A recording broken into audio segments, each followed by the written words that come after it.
बच्चा a very very good afternoon to everyone भाई, सारे बच्चे। बच्चा इसको ना सारे बच्चे देखना अच्छे से। It is a very very important topic guys. पहले तो मैं सारे बच्चों को यहां पे क्लेरिफाई कर दूं कि this particular topic of cash flow statement is extremely important for all of us. Why? Reason आपको मैं बता देता हूं भाई, रीजन सुन लेना सारे बच्चे। भाई साहब, अगर आप सीबीएसई में हो, ठीक है, तो आपको शायद पता है 10 मार्क्स का आपका वेटेज है लास्ट पार्ट का। एवरीबडी नोज इट भाई। 10 मार्क्स का आपका वेटेज है लास्ट पार्ट का। जो लास्ट पार्ट है उसका अगर 10 मार्क्स है तो 10 में से अप्रोक्सीमेटली आप कह लो 8 नंबर का पेपर आपको सीएफएस से आने का चांसेस है। मैं मैक्सिमम 8 नंबर बोल रहा हूं। It can be 6 to 8 marks, right. अगर आप आईएससी या पंजाब बोर्ड में हैं तो याद रखिएगा आप लोगों को 10 नंबर का पेपर इस चैप्टर से आएगा, maximum 10 marks ISC Punjab board वालों को। तो सारे बच्चे इस टॉपिक का वैल्यू, इस टॉपिक का वर्थ आप समझ सकते हो कि this topic is so damn important for all of us, right. तो सारे बच्चे क्या करें भाई, एक छोटा सा हेडिंग लिखो, कैश फ्लो स्टेटमेंट, और इसका शॉर्ट फॉर्म मैं आपको बता देता हूं गाइस। इसका एक एब्रीविएशन शॉर्ट फॉर्म मैं यूज करूंगा जिसको मैं बार बार आपको नाम दूंगा भाई, सीएफएस का, ठीक है। मैं इसका एक एब्रीविएशन शॉर्ट फॉर्म यूज करूंगा और इसका नाम दूंगा दोस्त आपको CFS. CFS is cash flow statement, right. चलिए अब आप सारे बच्चे फटाफट से पहले हेडिंग लिखेंगे, what is the meaning of the word CFS. Cash flow statement का हमारे पास मीनिंग क्या है? Write down, please write down guys. Cash flow statement is the statement showing inflows, bracket में लिखना भाई रिसीव्स, ब्रैकेट में लिखेंगे दोस्त अपने पास रिसीव्स, एंड आउटफ्लोस, ब्रैकेट में दोस्त आप लिखोगे पेमेंट्स, ब्रैकेट में लिखोगे payments of cash and cash equivalent of the business during a particular period। मैं एक बार आखिरी बार दोबारा रिपीट कर रहा हूं, अच्छे से लिख लो। A cash flow statement is a statement showing inflows, that is receipts, and outflows, that is payments of cash and cash equivalent of the business during a particular period। It is a statement showing the changes in the financial position of a business concern। It is a statement showing the changes in the financial position of a business concern during different intervals of time, during different intervals of time। बच्चा इसको ठीक कर लेना, it is during different intervals of time।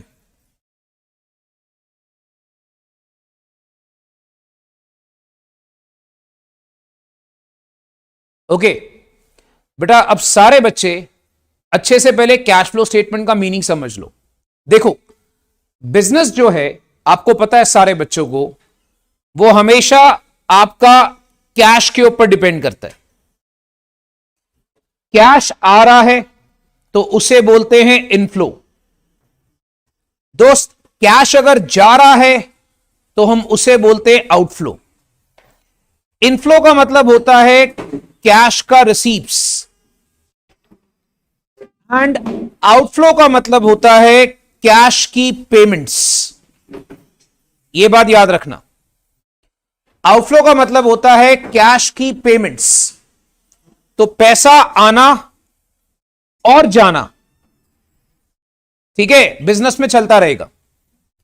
जब हम लोग money का flow सारा का सारा बिजनेस में रिकॉर्ड करते हैं, तो दोस्त हम एक स्टेटमेंट बनाते हैं उस मनी के फ्लो को रिकॉर्ड करने के लिए, और उस स्टेटमेंट को हम लोग कैश फ्लो स्टेटमेंट बोलते हैं। बेटा सारे बच्चों को बात समझ में आ गई? तो याद रखना, जो पैसे का फ्लो होता है कि भाई पैसा आ रहा है पैसा जा रहा है, देखो बिजनेस के अंदर money is the major concern. I think everybody understand this कि money is the major concern. तो जो पैसे का आना और जाना होता है, जब हम उसको बिजनेस के अंदर रिकॉर्ड करते हैं एक प्रॉपर स्टेटमेंट बनाकर, उसको हम कहते हैं बेटा कैश फ्लो स्टेटमेंट। तो यही आपको लैंग्वेज समझ में आनी चाहिए, जो मैं आपको एक बार लैंग्वेज यहां पर दोबारा पढ़ा रहा हूं कि कैश फ्लो स्टेटमेंट, जिसको मैं आगे से सीएफएस बोलूंगा।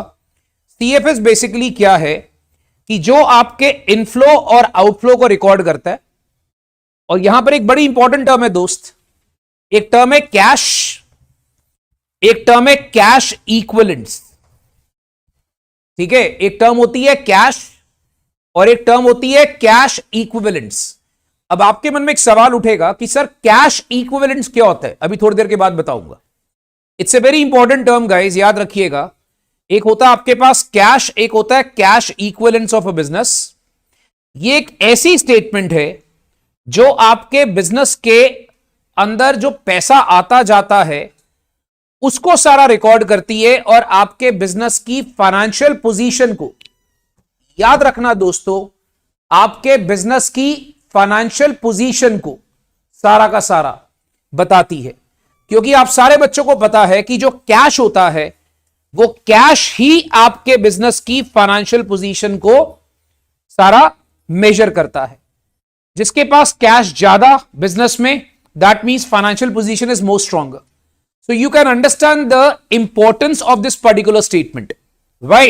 Why? Because ये जो statement है ना बच्चा, मैं आपको एक ऑनेस्टली बता देता हूं, CFS इसको बोलते हैं।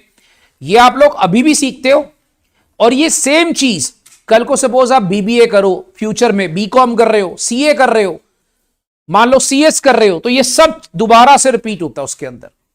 मतलब ये कितना इंपॉर्टेंट चैप्टर है जो अभी +2 में बेस बनता है, और आगे चल के हायर क्लासेस में ये दोबारा से चैप्टर रिपीट होगा। राइट? तो चलिए हम लोग पहले कैश फ्लो स्टेटमेंट का मीनिंग समझ चुके हैं सारे बच्चे। I think meaning is clear to everyone. अब हम लोग हेडिंग लिखेंगे, what are important terms, what are important terms related to cash flow statement. सारे बच्चे बेटा जल्दी से पहले कैश फ्लो की कुछ इंपॉर्टेंट टर्म्स हम समझ लेते कि कैश फ्लो में हमारी कुछ इंपॉर्टेंट टर्म्स हैं, वो समझेंगे भाई।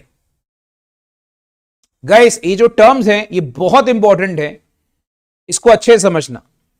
चलो पहली टर्म जो मैं बार बार यूज करूंगा, पहली टर्म क्या है दोस्त? पहली टर्म है कैश फ्लोस। पहली टर्म क्या है बच्चा? Cash flows. तो बच्चों को मैं 1 मिनट दे रहा हूं, पहले इसको नोट कर लो कि कैश फ्लोस बेसिकली होता क्या है। नोट कर लो, फिर मैं समझाता हूं।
गाइस कैश फ्लो का मीनिंग अपने सबने नोट कर लिया?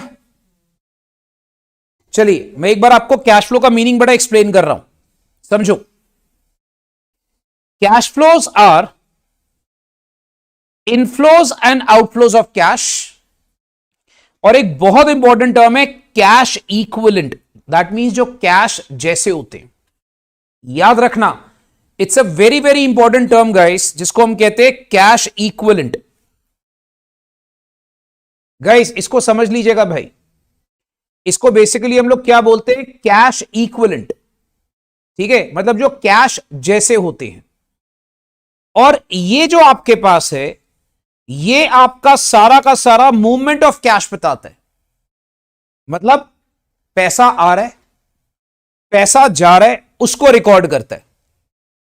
और इसमें एक बात दिमाग में रखना, पैसा आना पैसा जाना हम रिकॉर्ड करते हैं, और ये जो पैसा आता जाता है ना बच्चा, ये नॉन कैश आइटम से आता जाता है। बच्चा बोलेगा सर नॉन कैश आइटम कैसे होती है? जैसे फॉर एग्जाम्पल आपके पास फिक्स्ड एसेट है, आपने फिक्स्ड एसेट बेचा, पैसा आएगा। अब फिक्स्ड एसेट एक नॉन कैश आइटम होती है, क्योंकि जब तक उसको बेचोगे नहीं तब तक कैश नहीं आएगा। बात समझ में आ रही मेरी? अच्छा, receives of cash from a non cash item is termed as cash inflows. तो कैश इनफ्लोस क्या होगा बच्चा? पैसा रिसीव करना नॉन कैश आइटम से। Is this clear everyone? पैसा रिसीव करना नॉन कैश आइटम से, उसे हम कैश इनफ्लो कहते हैं। इसके बहुत सारे एग्जाम्पल दे सकता हूं। मान लो आपने कंपनी के अंदर गुड्स बेचे अपने। मुझे एक बात बताओ, अगर मान लो आपका काम है कपड़े का, कपड़ा बेटा नॉन कैश आइटम होता है। मान लो आपका क्लॉथ मर्चेंट हो, आप कपड़े का काम है, अब कपड़ा आपका नॉन कैश आइटम है। तो वो जो नॉन कैश आइटम होती है बच्चा, ये बात याद रखना, वो आप बेचोगे, उससे आपको पैसा आता है, उसको कैश इनफ्लो बोलते हैं। मान लो मेरे पास फिक्स्ड एसेट पड़ा है, मैंने बेच दिया। मान लो मेरे पास कोई इन्वेस्टमेंट पड़ी है, शेयर्स पड़े किसी कंपनी के, डिबेंचर पड़े, मैंने उसको बेचा, बेच के पैसा आ रहा है। जो मेरे पास पैसा आ रहा है वो बेसिकली क्या है? Non cash item. ठीक है, अब जो पैसा आ रहा है उसको क्या बोलता हूं? Inflow. Is this clear everybody? So I am repeating for the last time, cash inflow क्या है? किसी भी नॉन कैश आइटम को बेचकर पैसा आना। ठीक है, उसको क्या बोलते हैं? Cash inflow. आगे सुनते जाओ। अगर मान लो आप कोई कैश पेमेंट करते हो, जैसे मान लो मैंने किसी से गुड्स खरीदे, मान लो मैंने गुड्स खरीदे, बेटा गुड्स खरीदने से मेरे को पैसा देना पड़ेगा किसी को। आप खुद सोचो, मैं गुड्स खरीद रहा हूं बट मेरे से बेसिकली पैसे जा रहे हैं, तो I am making a payment. तो वो बेसिकली क्या है? Cash outflow. तो पहले बच्चों को ना इसका चैप्टर के अंदर क्या होता है, हम चैप्टर सारा करना शुरू कर देते हैं, बट बच्चों को यही नहीं पता होता भाई कैश इनफ्लो क्या है, कैश आउटफ्लो क्या है।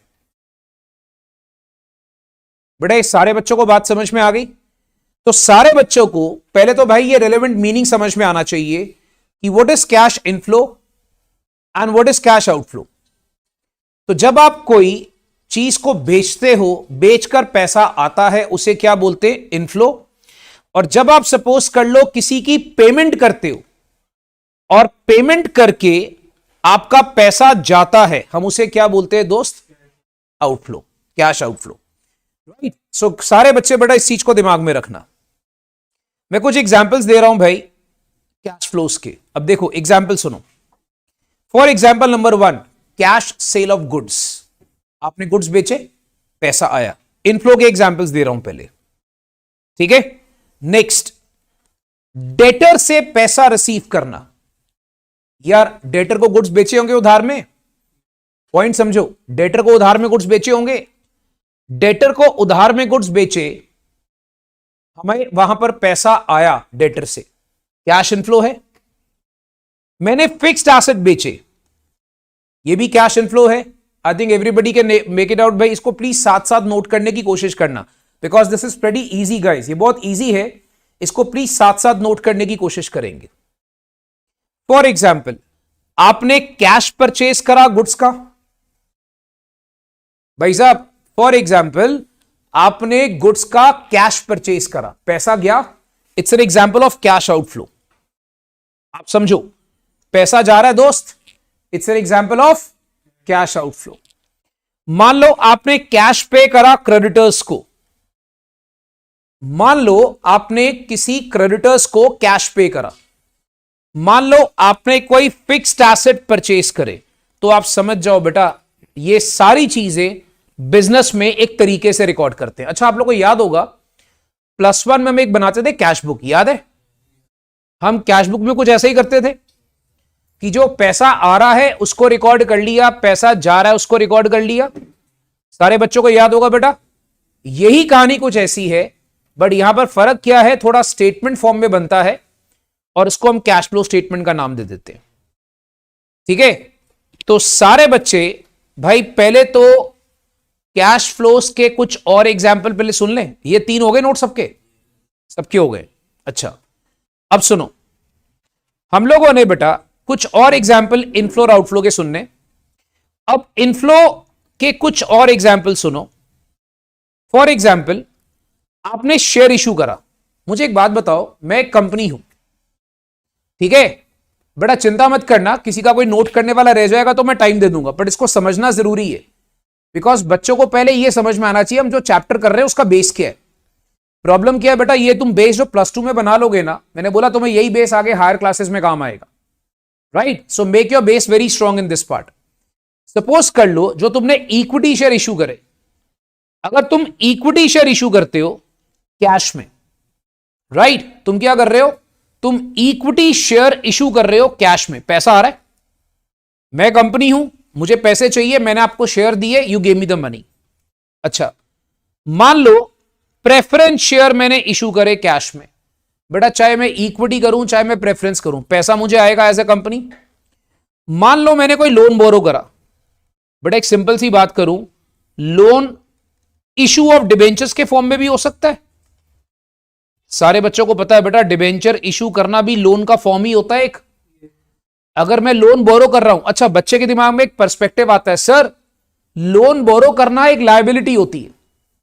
बेटा मैंने आपकी बात मान ली, लोन बोरो करना एक लायबिलिटी होती है, I agree with the point कि लोन बोरो करना एक लायबिलिटी होती है, I absolutely agree with the point, right? But एक बात याद रखना कि लोन तुम बोरो कर रहे हो, तुम्हें पैसा आ रहा है, तो इस चैप्टर में तुम्हें सिर्फ इसी पॉइंट से मतलब है कि whether money is flowing in और फ्लोइंग आउट। बेटा everybody is clear, whether the money is flowing in और फ्लोइंग आउट। फॉर एग्जाम्पल, आपने कैश परचेज करा इन्वेस्टमेंट्स का। फॉर एग्जाम्पल सपोज कर लीजिए बेटा, कोई शॉर्ट टर्म या लॉन्ग टर्म इन्वेस्टमेंट्स है, आपने परचेज करी। सिंपल सा फंडा है यार, आप सपोज कर लो आपने इन्वेस्टमेंट परचेज करी, इन्वेस्टमेंट परचेज कर दी तो तुम्हारा पैसा जा रहा है।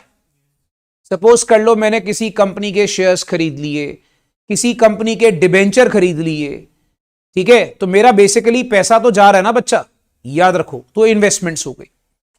मान लो मैं प्रेफरेंस शेयर्स को रिडीम करता हूं, मान लो मैं प्रेफरेंस शेयर्स को रिडीम करता हूं। बेटा रिडम्पशन का मतलब क्या होता है, रीपेमेंट करना। जितने बच्चों को नहीं पता यह बात याद रखना, रिडम्पशन का मतलब होता है भाई रीपेमेंट करना, ठीक है? तो रीपेमेंट जो है प्रेफरेंस शेयर्स की अगर मैं करता हूं तो याद रखना उससे मेरा पैसा जा रहा है। अच्छा, अपने डिबेंचर्स को रिडीम करना, बच्चा डिबेंचर्स को रिडीम करना, अपने लोन को रीपे करना, अपने लोन को रीपे करना। तो यह बात याद रखना, इन्वेस्टमेंट परचेज करी, पैसा गया, प्रेफरेंस शेयर का पैसा वापस करा, पैसा गया, डिबेंचर का पैसा वापस करा, पैसा गया, लोन को रीपेमेंट करा, पैसा गया। तो इन सब सिचुएशन में आपका पैसा जाता है। So this is outflow. बेटा एक बार मैं लास्ट में आपको रिपीट कर रहा हूं, अच्छे से सुन लेना। इनफ्लोस क्या है, गुड्स बेचे पैसा आना, ठीक है, डेटर से पैसा आया, money is coming in. Fixed asset को सेल करा, money is coming in. Goods खरीदा, पैसा गया। क्रेडिटर्स को पे करा, पैसा गया। फिक्स्ड एसेट को परचेज करा, money is going out. I hope everybody is clear with this, right. इसी तरीके से शेयर इशू करे, पैसा आया। शेयर का पैसा वापस करा, पैसा गया। याद रखना, लोन बोरो करा, पैसा आया। लोन रीपे करना, पैसा जाना। Guys everybody is clear what is inflow outflow? हाँ जी, हाँ बच्चा, अगर आप किसी को लोन एडवांस करते हो, पैसा जा रहा है, सिंपल सा फंड है। तो मेरा मुद्दा यह है दोस्त कि पैसा आ रहा है या जा रहा है, उसी को आपने ढंग से रिकॉर्ड करना है। क्योंकि ये जो स्टेटमेंट होती है ना, ये आपके बिजनेस के अंदर कैश पोजीशन बताती है। और अगर आपके पास कैश अच्छा खासा है बिजनेस में, तो you have a strong financial position, याद रखिएगा। अच्छा, फिर आप लोग को याद होगा guys, this is very very important. आपको याद होगा, मैंने ऊपर एक अभी टर्म बोली थी, मैंने कहा था बच्चा कैश एंड कैश इक्विवेलेंट्स, याद है बेटा? कैश एंड कैश इक्विवेलेंट्स मैंने एक टर्म बोली थी, याद है सारे बच्चों को? ये वाली कैश इक्विवेलेंट का मतलब क्या होता है? Anything which is equal to cash, जो कैश के बराबर है। ठीक है, जो कैश के बराबर है। हम बात करते हैं as per accounting standard 3, cash का मतलब क्या है? कैश का मतलब होता है बेटा कैश इन हैंड, ठीक है, डिमांड डिपॉजिट विद बैंक। अब आप बात को समझो बच्चा, ये AS3 क्या है पहले आपको बता देता हूं। कैश फ्लो स्टेटमेंट एक ICI, आपको पता ICI क्या है? एनीबडी? ICI क्या है? Institute of chartered accountants of India, याद रखो ढक्कन। हमारा जितने भी अकाउंटिंग स्टैंडर्ड तैयार होते हैं, वो कौन बनाता है? ICI बनाता है, याद रखिएगा। जितने भी अकाउंटिंग स्टैंडर्ड तैयार होते हैं, वो सारा कौन तैयार करता है बेटा? ICI। ये बात याद रखिएगा। तो ICI क्या करता है? वो आपके पास एक अकाउंटिंग स्टैंडर्ड तैयार करता है, उसका नाम है AS3। कैश फ्लो स्टेटमेंट सारा का सारा AS3 के अंदर बना हुआ है। Is this clear everyone? Cash flow statement सारा का सारा किसमें बना हुआ है? AS3 के अंदर। AS3 के अकॉर्डिंगली कैश का मतलब क्या होता है? जो पैसा तुम्हारे पास पड़ा हुआ है, मान लो जो तुम्हारे बिजनेस में पड़ा है पैसा। बिजनेस में बेटा हमने एक गल्ला बनाया होता है, आप सारे बच्चों को पता होगा, ठीक है? तो वो गल्ले में आपका कहते हैं दुकान का गल्ला है जी, इसमें पैसे पड़े हुए हैं, ठीक है? या घर के अंदर थोड़ा पैसा पड़ा हुआ है, या जो तुम्हारे पास डिमांड डिपॉजिट है बैंक के पास। डिमांड डिपॉजिट बैंक के पास मतलब क्या होता है बेटा? बड़ी सिंपल सी बात है। डिमांड डिपॉजिट विद बैंक्स का मतलब क्या है? जो पैसा हमारा बैंक में बड़ा, हम जब मर्जी निकाल सकते हैं। जैसे बैंक में आपके करंट अकाउंट में पैसा बड़ा होता है, आप चेक लेके जाओ, जब मर्जी पैसा निकाल लो, ठीक है? जो आपके कैश इक्विवेलेंट होते हैं, it means all short term highly liquid investments that are readily convertible into known amount of cash and which are subject to an insignificant risk of changes in value। इसका मतलब क्या बेटा? आपकी सारी की सारी short term highly liquid investments. Short term highly liquid investments का मतलब क्या होता है? ये बेसिकली वो इन्वेस्टमेंट्स होती हैं जिनको मैं जब मर्जी चाहूं मैं कैश में कन्वर्ट कर सकता हूं। बेटा ये बात याद रखना, मैं जब मर्जी चाहूं कैश में कन्वर्ट कर सकता हूं। फॉर एग्जाम्पल, मेरे पास किसी कंपनी के शेयर्स पड़े हों, मान लो मेरे पास किसी कंपनी के शेयर्स पड़े हों, ठीक है? मेरे पास वो शेयर्स ऐसे हैं कि मैं जब मर्जी चाहूं मार्केट में जाऊं, उसको बेच दूं और बेच के मुझे लाइक वहां पर पैसा मिल जाएगा।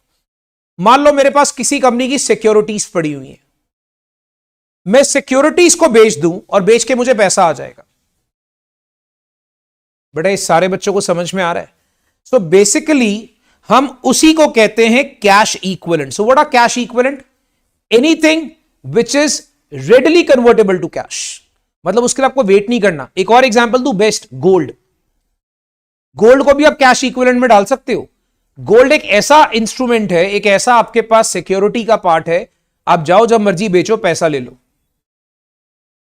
ठीक है बेटा। सारा any sort of short term marketable securities, example low, short term securities which can be convertible into cash are treated as cash equivalent. So cash equivalent क्या होता है? सारी की सारी शॉर्ट टर्म मार्केटेबल सिक्योरिटीज जिसको मैं जब मर्जी चाहूं मैं कैश में कन्वर्ट कर सकता हूं। हाँ जी भाई, कुछ पूछ रहे थे बेटा। ये करंट एसेट का पार्ट ही होता है, कैश एक करंट एसेट का पार्ट है, तो कैश इक्विवेलेंट भी करंट एसेट का पार्ट है बच्चा, याद रखना। If cash is your current asset, तो cash equivalent is also your current asset. But एक इसमें एक चीज आपको समझने आनी चाहिए कि मैं आपसे बात कर रहा हूं कैश इक्विवेलेंट्स। ये टर्म आपने शायद पहली बार सुनी होगी +2 में, ठीक है? कभी सुनी किसी ने कैश इक्विवेलेंट्स? देखो सिंपल सा फंडा है, आपके पास दुकान पे बिजनेस में जो कैश पड़ा है वो कैश है, जो बैंक में पैसा पड़ा है वो कैश है, बट जो आपके पास मान लो सिक्योरिटीज पड़ी हैं जिसको आप जब मर्जी चाहो मार्केट में जाके सेल कर सकते हो, उसे क्या बोलते हैं? Cash equivalents. बेटा एवरीबॉडी इज क्लियर? अब मुझे पहले सारे बच्चे बताओ बेटा, यहां तक नोट कर लिया सब लोगों ने? कोई बच्चा ये तो नहीं नोट कर रहा हो? हाँ जी बच्चा, फिक्स्ड एसेट कभी कैश इक्विवेलेंट के बराबर नहीं होते बेटा, क्योंकि फिक्स्ड एसेट पहली बात बच्चा वो लॉन्ग टर्म होते हैं, शॉर्ट टर्म नहीं होते। और मैं यहां पर बात क्या कर रहा हूं? शॉर्ट टर्म की। तो आपका क्वेश्चन गलत है। फिक्स्ड एसेट बच्चा it can never be short term, ठीक है? यह बात याद रखना। तो short term basically marketable securities कौन सी होती हैं? जो इमीडिएटली बिक जाए। मुझे एक बात बताओ, आपके पास एक लैंड है, आज आप चाहो लैंड को बेचना तो कल बिक जाएगा? नहीं, बहुत रेयर चांस होता है। It takes time, it might take 1 week, it might take 10 days, it might take 2 months, it might take 1 year, ठीक है? बिकॉज वो रेडली कन्वर्टेबल टू कैश नहीं होता। बट अगर आपके पास जो सिक्योरिटी है, आप चाहो मार्केट में जाओ, जो प्राइस मिल रहा है ले लो, कैश आ गया, उसका बात खत्म। Like gold, best example. Okay, yes बच्चा, चेक का भी एग्जांपल आ सकता है। जो डिमांड डिपॉजिट बैंक में था वो चेक ही होता है बेटा, याद रखना। अच्छा, फिर एक टर्म बहुत इंपॉर्टेंट है, तीसरी टर्म। अच्छा एक बार अच्छे से समझ लो, हमने टर्म्स करनी शुरू करी। पहली टर्म क्या करी हमने कि कैश फ्लोज क्या होते हैं, ठीक है? सबको समझ में आ गया कैश फ्लोज क्या होते हैं? सेकेंड टर्म हमने क्या करी बच्चा? सेकेंड टर्म हमने करी कैश एंड कैश इक्विवेलेंट्स। तीसरी टर्म कौन सी करेंगे? Non cash transaction. इसके बारे में जानना जरूरी है। Why I am explaining you about non cash transactions. Non cash transactions basically वो ट्रांजेक्शंस होती हैं जिसको हम कैश फ्लो स्टेटमेंट बनाते टाइम इग्नोर करते हैं। मुझे एक बात बताओ, जैसे हम लोग बचपन में करते थे कैश बुक, याद है सारे बच्चों को? कैश बुक होती थी बचपन, इसलिए बिकॉज +1 इज बचपन नाउ, राइट? अच्छा मुझे एक बात बताओ, मैंने गुड्स परचेज करे उधार में, आप मुझे बताओ गुड्स परचेज करे उधार में, मैं उस उधार के गुड्स परचेज को कैश बुक में रिकॉर्ड करता था? ऑब्वियसली मैं कभी रिकॉर्ड नहीं करता था। तो यही कहानी यहां पर होती है कि मैं यहां पर कैश फ्लो स्टेटमेंट में वो ट्रांजैक्शंस रिकॉर्ड नहीं करूंगा जिसमें कैश का फ्लो नहीं है। Is this clear everyone? So non cash transactions के बारे में जानना जरूरी है। Those transactions in which inflow and outflow of cash and cash equivalents does not take place are called non cash transactions. Non-cash transactions are ignored while preparing cash flow statement because these do not involve cash.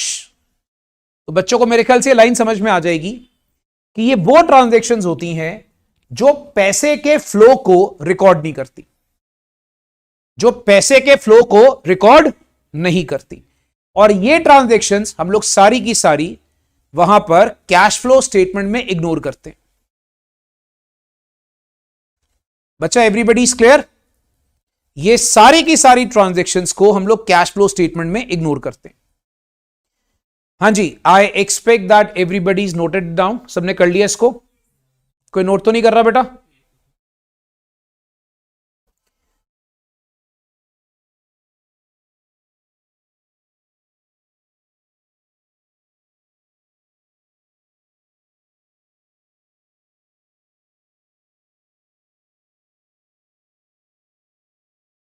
तो 3 term हमने सीख ली भाई अभी तक।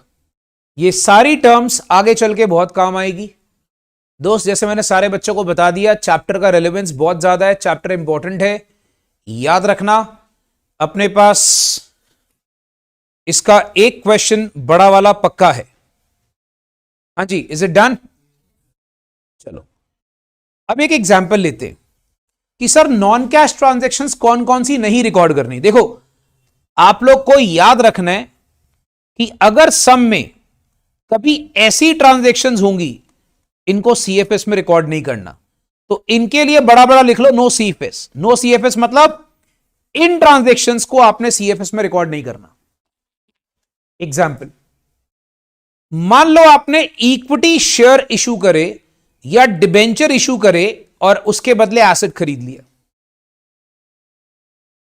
बेटा एक बात बताओ, आपने इक्विटी शेयर इशू करे या डिबेंचर इशू कर दिए और उसके बदले आपने एसेट खरीदा, मतलब मैं शेयर इशू कर रहा हूं। आप लोग को याद, हमने चैप्टर करा है issue of shares for consideration other than cash, issue of debentures for consideration other than cash. मतलब मैंने इक्विटी शेयर इशू करे या मैंने डिबेंचर इशू करे बट मुझे उसके बदले कैश नहीं आया। Is that clear everyone? मैंने इक्विटी शेयर इशू करे या मैंने डिबेंचर इशू कर दिए बट मुझे उसके बदले कैश नहीं आया। अब एक बात सोचो, अगर मुझे कैश नहीं आया तो क्या मैं सीएफएस में रिकॉर्ड करूंगा? Obviously no.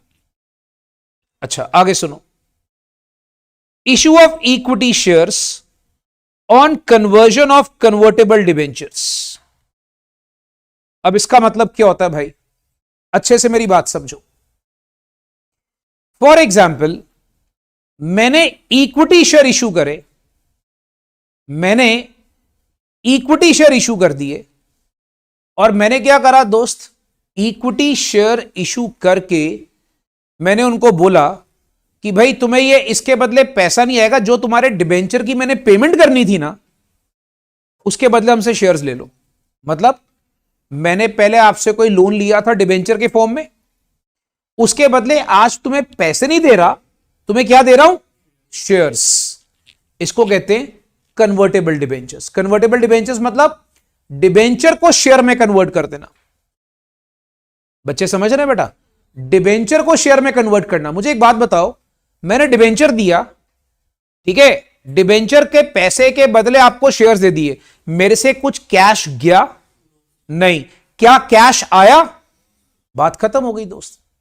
जब पैसा आया नहीं, पैसा गया नहीं, तो बात ही खत्म हो गई, रिकॉर्ड करने की जरूरत ही नहीं है। फिर हम बात करते हैं charging of depreciation on a fixed और टैंजिबल एसेट। बेटा depreciation is a non cash item, everybody knows it. मुझे बताओ, डेप्रीसिएशन चार्ज करने से, हम चार्ज करते हैं डेप्रीसिएशन, बट डेप्रीसिएशन चार्ज करने से मेरा कोई पैसा आता जाता है? डेप्रीसिएशन सारे बच्चों को पता है नॉन कैश आइटम है। I think everybody knows it भाई कि depreciation is a non cash item. Exactly. कोई भी फिक्स्ड एसेट को, इनटैंजिबल एसेट को अमोर्टाइज करना। अमोर्टाइज करने का मतलब होता है राइट ऑफ करना।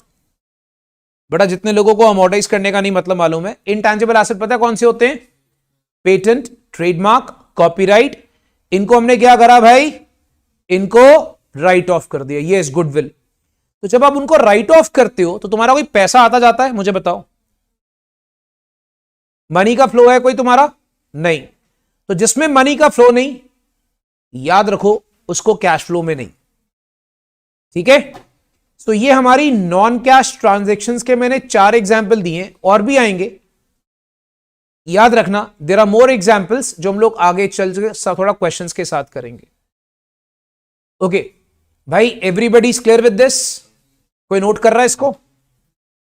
गुड, ठीक है बेटा। अब एक चीज है, ये 3 टॉपिक हैं। Number 1 objectives of cash flow statement, इसको नोट कर लो। Number 2 advantage of cash flow statement. Number 3 limitations of cash flow statement. ये तीनों टॉपिक बच्चों ने सेल्फ स्टडी में करने अपनी अपनी पुस्तक से। ये मैं नहीं करा रहा क्योंकि ये टॉपिक बहुत स्ट्रेट फॉरवर्ड है, तो बच्चा याद रखना ये तीनों टॉपिक आपके जाएंगे सेल्फ स्टडी में। मतलब आपने क्या करना है भाई, आपके पास कोई भी किताब होगी सीबीएसई की, आईएससी की, पंजाब बोर्ड की, आपको ये टॉपिक्स मिल जाएंगे। पर भाई ये थ्योरी में टॉपिक छोड़ के नहीं जाने, इसलिए मैं यहां पर स्पेसिफिकली मेंशन कर रहा हूं, क्योंकि बहुत सारे बेवकूफ लोग क्या करेंगे, इसको छोड़ के चले जाएंगे। Don't ever do this. तो याद रखना दोस्त, objectives of cash flow statement, advantages of cash flow statement and limitations of cash flow statement, ये 3 टॉपिक ऐसे हैं जिसकी आपको सेल्फ स्टडी करनी पड़ेगी। ये टॉपिक जो है आप खुद से पढ़ेंगे किताब से, but do not ignore it. आप इसके आगे लिख लो, these are must do theory topics. Objectives, advantages and disadvantages. Limitation सारे बच्चों को पता है, डिसएडवांटेजेस को बोलते, I think everyone knows it. ठीक है, दैट्स ग्रेट। भाई ये तो नोट कर लिया होगा, चलो गुड। अब सबसे पहले हम लोग लेकर आते हैं भाई कि हम लोग कैश फ्लो स्टेटमेंट को कितनी बिजनेस एक्टिविटीज के अंदर रिकॉर्ड करते हैं। देखो बात को समझो, हेडिंग लिखो classification of business activities. Classification of business activities. देखो कैश फ्लो स्टेटमेंट को आप इन 3 एक्टिविटीज में डिवाइड करते हो। कैश फ्लो स्टेटमेंट की आप ऐसे हेडिंग लिख लो, business activities, CFS with business activities, और इसको आप ऐसे 3 पार्ट्स में डिवाइड करते हो। बस इतना ही नोट करने की जरूरत है। तो याद रखना दोस्तों, सीएफएस के अंदर हमारी 3 बिजनेस एक्टिविटीज होती हैं। Guys this is very very important theory part, और ये प्रैक्टिकल के लिए भी बहुत रेलेवेंट है। आप कोई भी सीएफएस का क्वेश्चन करने के पहले आपको पता होना चाहिए कि सीएफएस के अंदर 3 तरह की बिजनेस एक्टिविटीज होती हैं।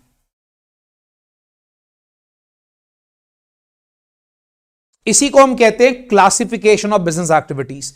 तो आप ऐसे इसको नोट डाउन कर सकते हो, सारा नोट डाउन करने की जरूरत नहीं है, सिर्फ इतना नोट डाउन करो, सीएफएस ब्रैकेट में लिखो बिजनेस एक्टिविटीज, उसके नीचे 3 एरोज बना दो। पहली एक्टिविटी का नाम है cash flow from operating activities. दूसरी एक्टिविटी का नाम है कैश फ्लो फ्रॉम इन्वेस्टिंग। तीसरी एक्टिविटी का नाम है कैश फ्लो फ्रॉम फाइनेंसिंग। तो भाई साहब ये 3 एक्टिविटीज है, ऑपरेटिंग, इन्वेस्टिंग एंड फाइनेंसिंग। सारे बच्चे अच्छे से नोट डाउन कर लो भाई, ऑपरेटिंग, इन्वेस्टिंग एंड फाइनेंसिंग। अब एक सवाल उठता है, सर ऑपरेटिंग क्या होती है, इन्वेस्टिंग क्या होती है, फाइनेंसिंग क्या होती है? भाई हम लोगों ने ना अब इसको एक एक करके इन डिटेल पढ़ना है, ठीक है। ऑपरेटिंग क्या होती है, चलो यह आ गया पहले पार्ट 1। क्या नाम है, हेडिंग क्या बच्चा इसकी, cash flow from operating activities. अच्छा पहले एक बात बताओ, ऑपरेटिंग एक्टिविटी टर्म से मतलब क्या निकलता है आप लोग का? आप लोग क्या सोचते हो? यस, जो बिजनेस के ऑपरेशन से रिलेटेड सारी एक्टिविटीज होती हैं उसको हम लोग कहते हैं ऑपरेटिंग एक्टिविटीज। भाई एवरीबॉडी इज क्लियर? सारी की सारी ऑपरेटिंग एक्टिविटीज का मतलब होता है कि भाई जो बिजनेस के ऑपरेशन से एक्टिविटीज होती हैं, ठीक है। So operating activities are the principal revenue producing activities of the enterprise. Principal revenue producing activities of the enterprise and other activities that are not investing और फाइनेंसिंग एक्टिविटीज, मतलब जो investing भी ना हो और फाइनेंसिंग भी ना हो। तो सिंपल सी भाषा में बात करें, ऑपरेटिंग एक्टिविटीज का मतलब होता है दोस्त सारी की सारी वो एक्टिविटीज जो बिजनेस के ऑपरेशन से रिलेटेड है। मुझे एक बात बताओ, एक टर्म मैंने यहां पे यूज करी है, प्रिंसिपल रेवेन्यू प्रोड्यूसिंग। इसका मतलब बताओ क्या होता है? जो आपको बिजनेस में सेल करा के देता। बेटा रेवेन्यू क्या होता है बिजनेस का? सेल। सेल का जो पैसा होता है बच्चा, उसको रेवेन्यू बोलते हैं। तो anything which gives you revenue, ठीक है, it's a part of your operating activities. और ऑपरेटिंग एक्टिविटीज बेसिकली ये वो एक्टिविटीज हैं जो इन्वेस्टिंग और फाइनेंसिंग नहीं होती। अभी आपके मन में सवाल उठेगा, सर ये बताओ इन्वेस्टिंग फाइनेंसिंग कौन सी होती है? भाई ये बाद में बताऊंगा, अभी थोड़ी देर के लिए रुक जाओ। आप पहले मुझे ये बताओ कि सारे बच्चों को समझ में आ गया ऑपरेटिंग एक्टिविटीज क्या है? ठीक है, so cash flow from operating activities being the principal revenue producing activities of the enterprise generally results from the transactions and other events that determine the net profit or loss। Sir इसका मतलब क्या होता है? बेटा सारे के सारे business के ऑपरेशन से कमाया गया पैसा, मुझे एक बात बताओ, गुड्स बेचे है ना, गुड्स खरीदे, गुड्स बेचे, गुड्स खरीदे, खर्चा करा, ये सब करने के बाद आपको याद होगा हम लोग बिजनेस में क्या कैलकुलेट करते थे? प्रॉफिट या लॉस। याद है बच्चा, फाइनल अकाउंट्स नाम की चीज करी हुई है हम लोगों ने बचपन में, +1 में। सर +1 को बचपन, बेटा +1 का बचपन, फाइनल अकाउंट्स याद करो। ट्रेडिंग बनाते थे, पीएल बनाते थे, क्या करते थे? एक तरफ सेल रिकॉर्ड करते थे, एक तरफ परचेजेस रिकॉर्ड करते थे। क्यों करते थे? क्योंकि हम लोग को बेटा जीपी निकालना होता था, जीपी से फिर एनपी आता था। याद है सारे बच्चों को? जीपी का फुल फॉर्म क्या था? गुड। एनपी का? चलो वेरी गुड, सारे बच्चों को याद है। तो भाई ये बात याद रखना, बोलता है सारी की सारी बिजनेस की रेवेन्यू प्रोड्यूसिंग एक्टिविटीज जो आपके बिजनेस का प्रॉफिट और लॉस भी कैलकुलेट करती है। क्योंकि आपको पता है बिजनेस का प्रॉफिट लॉस किसके ऊपर डिपेंड करता है? सेल और परचेजेस के ऊपर। मैं आपको ना इन एक्टिविटीज का कुछ एग्जाम्पल देता हूं, ध्यान से देखिएगा बेटा। ये देखिए बच्चा, अब ऑपरेटिंग एक्टिविटीज का आपको मैं कुछ एग्जाम्पल देने जा रहा हूं, ध्यान से मेरी बात समझना। ऑपरेटिंग एक्टिविटीज से जो पैसा आता है और जो पैसा जाता है, पहले देखो मैं डिस्कस कर रहा हूं, अगर आप एक ट्रेडिंग कंपनी हो, बेटा मुझे एक बात बताओ, आप एक ट्रेडिंग कंपनी हो, गाइस आप एक ट्रेडिंग कंपनी हो। ट्रेडिंग कंपनी का मतलब क्या होता है? मान लो आप गुड्स बेचते हो, खरीदते हो, उसे क्या बोलते हैं? Trading company. पैसा कहां से आएगा? गुड्स बेचा, पैसा आ रहा है, गुड्स खरीदा, पैसा जा रहा है, गेटिंग इट? डेटर से पैसा आया, क्रेडिटर को पैसा दिया। अच्छा कई बार क्या होता है, जो ट्रेडर्स होते हैं ना, वो काम करते हैं कमीशन बेसिस पे। आपको पता है एजेंट्स होते हैं, या जैसे कपड़ों के व्यापार में कपड़ों के एजेंट होते हैं, ठीक है, तो उन लोग काम करते हैं कमीशन बेसिस पे। तो जो आपने कैश रिसीव करा कमीशन के तौर पे, ये भी आपकी ऑपरेटिंग एक्टिविटी का पार्ट है। जो आपने ऑपरेटिंग एक्सपेंसेस पे करे, यार आपने कोई स्टाफ रखा है, उसको सैलरी पे कर रहे हो, उसको वेजेस पे कर रहे हो, कोई एडमिनिस्ट्रेशन के खर्चे कर रहे हो, ये सब पैसा जा रहा है। दोस्त अगर आपको कोई रॉयल्टी आती है, रॉयल्टी, बेटा रॉयल्टी समझते हो क्या होती है? Anybody what is royalty? नहीं, रॉयल्टी बेटा बड़ा सिंपल सा फंडा है, मैं आपको बता देता हूं। मान लो कि अगर मैंने कोई ऐसी मशीन मेरे पास है जिसका मेरा काम क्या है कि उस मशीन को लोगों को किराए पे देकर मैं उससे पैसे अर्न करता हूं, तो मेरे को उस स्पेशल मशीन से जो पैसा आ रहा है उसे हम क्या बोलते हैं भाई? रॉयल्टी। Is that clear? जो उस स्पेशल मशीन से मुझे पैसा आ रहा है, क्योंकि इसका जो रेंट आता है ना, उसको क्या बोलते हैं? रॉयल्टी। अब जैसे एक ऑथर होता है, ऑथर बुक लिखता है, बुक बिकती है, तो उसको क्या मिलती है उसके बदले? रॉयल्टी। बेटा everybody is clear?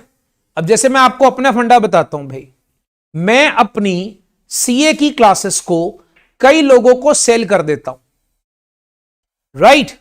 I am selling it in the various parts of the country and I am receiving that is royalty. Understood? Because those classes has by copyright. तो ये चीज दिमाग में रखना। Same goes with this. तो ये जो आपके पास पैसे आते हैं, जैसे मान लो कैश आपने गुड्स बेचे, डेटर से पैसा आया, कमीशन आई, रॉयल्टी आई, कोई खर्चा आपने करा, कोई आपने क्रेडिटर्स को पेमेंट करी, आपने गुड्स परचेस करे, ये सब पैसा गया। ये बिजनेस के ऑपरेशंस होते हैं भाई। बिजनेस के ऑपरेशन समझ में आ गए सारे बच्चों को? अच्छा, अब मुझे एक बात बताओ, जरूरी है कि सारे ट्रेडिंग कंपनी होंगे? आप बताओ, नहीं ना?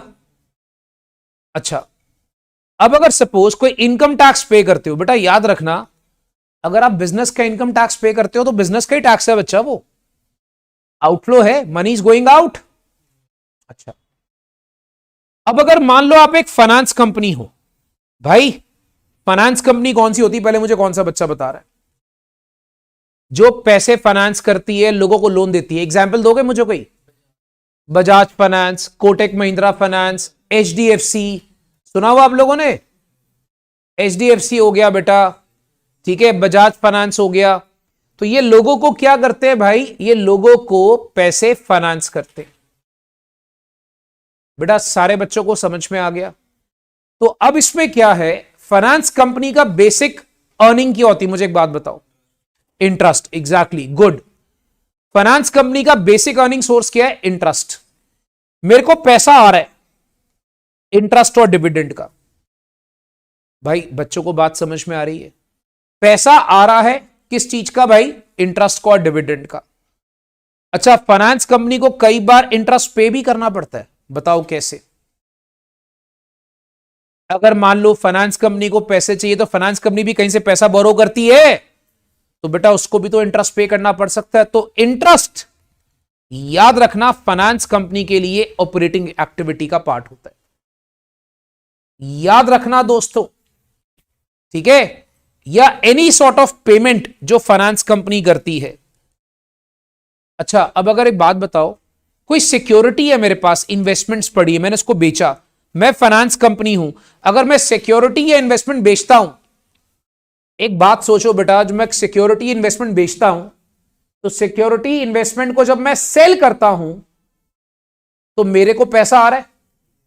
अच्छा, एक बात समझ लेना अच्छे से, बहुत अच्छे से समझना है, मैं सिक्योरिटी इन्वेस्टमेंट सेल कर रहा हूं, मुझे पैसा आ रहा है। बेटा बहुत सिंपल सी बात है, आप सोचो सिक्योरिटी इन्वेस्टमेंट अगर मैं सेल कर रहा हूं मुझे पैसा आ रहा है, बट अगर आप एक बात सोचो, फाइनेंस कंपनी का टर्म हटा दूं मैं यहां से, मान लो एक बंदा है, फॉर एग्जाम्पल हमारा एक दोस्त है, ये मिस्टर अग्रवाल जी हैं फॉर एग्जाम्पल, इनका मान लो कपड़े का काम है, एग्जाम्पल ले लो भाई, ये दोस्त का कपड़े का काम है। अब इसके पास सिक्योरिटी है, ये बेचेगा, इसको पैसा आ रहा है, तो क्या ये बिजनेस को ऑपरेशन है इसका? नहीं, ये बिजनेस को ऑपरेशन नहीं है। तो याद रखना, ये मैटर बड़ा इंपॉर्टेंट हो जाता है सम्स करते वक्त, कि क्या फाइनेंस कंपनी हो। कई बार सम के ऊपर लिखा होता है कि आप फाइनेंस कंपनी हो, तो ये आपको ऊपर ध्यान से पढ़ना पड़ेगा। बेटा अगर आप फाइनेंस कंपनी हो, अगर आप फाइनेंस कंपनी हो, याद रखना, तो सिक्योरिटी बेचना, खरीदना, इंटरेस्ट आना जाना, ये सब तुम्हारे लिए क्या हो जाता है? ऑपरेटिंग एक्टिविटी का part. Guys everybody is clear? Good. हाँ जी बोलो भाई। हम्म। हाँ बच्चा कर सकती है डेफिनेटली। बेटा देखो, लोन बोरो करना, डिबेंचर इशू करना एक ही बात है। अच्छा, अगर आप मान लो इंश्योरेंस कंपनी हो, अब मुझे एक बात बताओ, इंश्योरेंस कंपनी या तो प्रीमियम उनको आता है या क्लेम आता है या प्रीमियम वो पे करते हैं, है ना। तो इंश्योरेंस कंपनी के लिए पैसा आना जाना कौन सा है? प्रीमियम का। जैसे फॉर एग्जांपल मैं एक इंश्योरेंस कंपनी हूं, गाइस प्लीज नींद खोल के सुन लेना, मैं एक इंश्योरेंस कंपनी हूं।